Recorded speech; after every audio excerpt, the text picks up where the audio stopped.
During the early stages of the War in the Pacific, the Japanese made spectacular advances. The defeated Allied armies retreated to Australia, where they recouped, rearmed and prepared for a counterattack. In the meantime, the Australian government set up a clandestine unit known as the Allied Intelligence Bureau to take the fight to the Japanese behind enemy lines. The war in the Pacific was divided into various areas. The Southwest Pacific area was commanded by the now famous General Douglas MacArthur. The countries included Australia, Borneo, the Dutch East Indies, or Java as it's known today, the Philippines, New Guinea, and the Western Solomon Islands. General MacArthur's Chief of Intelligence for the Southwest Pacific was Major General Charles Willoughby, who was born in Heidelberg, Germany on March the 8th, 1892.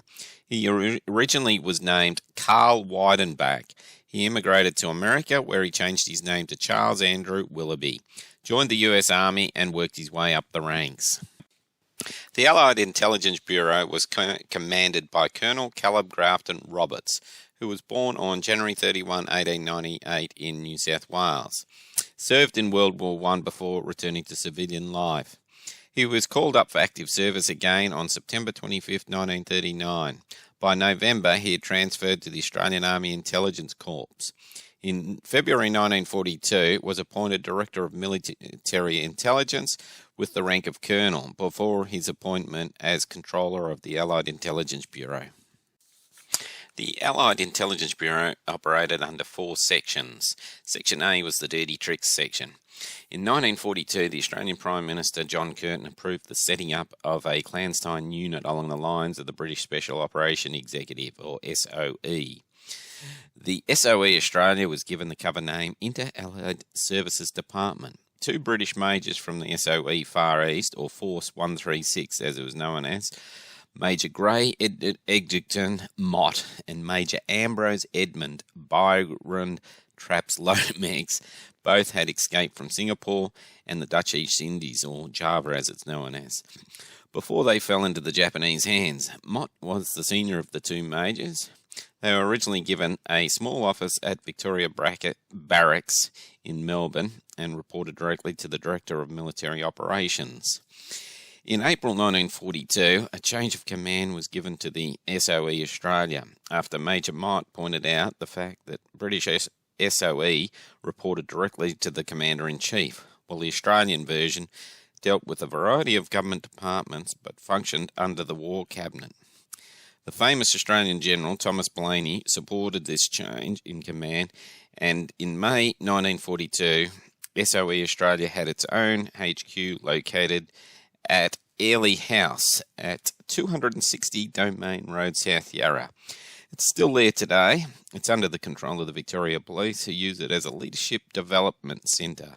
I've actually been there. I haven't actually been in it, but I've taken some photos on it. They're located here. Major Mott, now Lieutenant Colonel, was the overall director, while Major Traps Lomax was in charge of training and stores.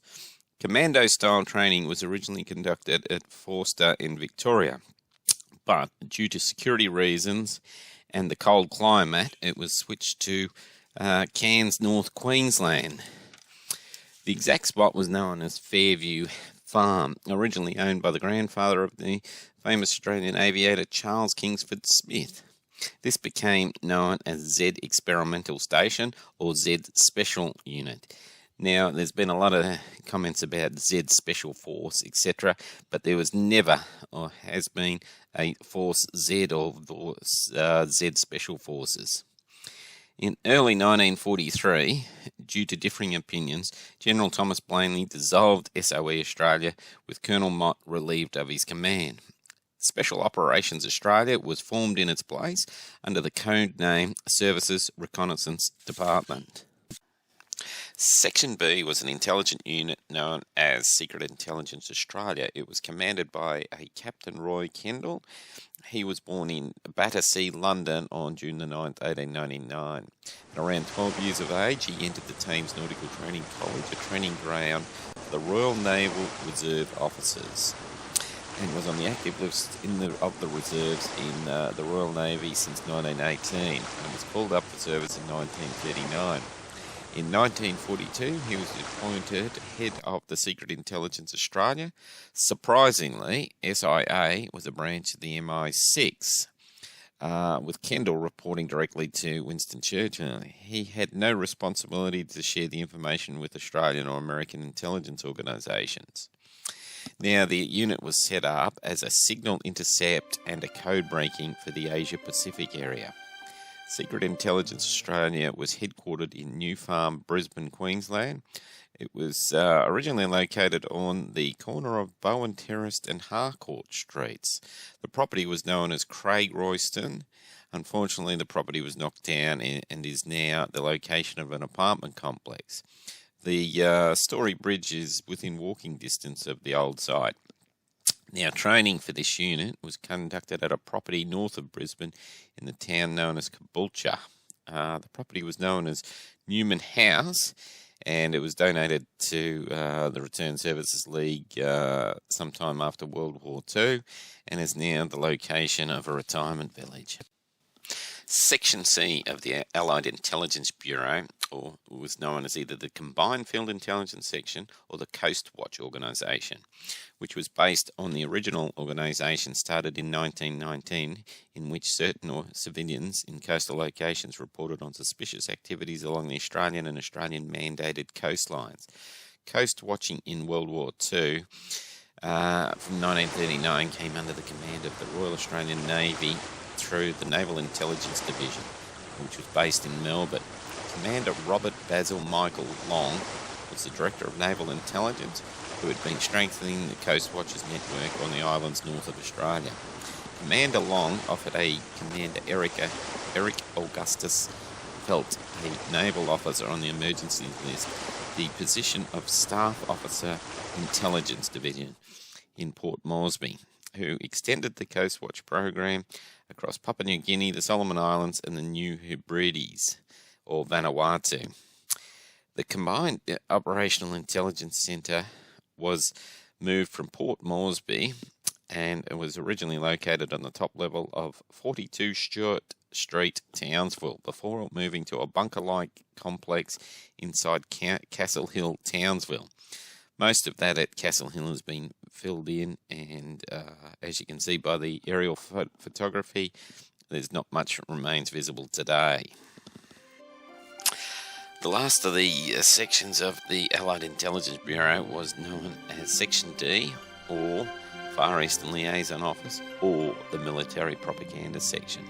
It was set up for the purpose of lowering the morale of the Japanese military, to mislead the Japanese on the true intent of the Allied operations, and to work with native populations to impede the Japanese war effort. Commander John Charles Rookwood Proud was born on October 13, 1907, and was appointed a paymaster to the Royal Australian Navy Volunteer Reserve in 1936. He enlisted into the Royal Australian Navy in 1939 and became the Director of the Far East Liaison Office.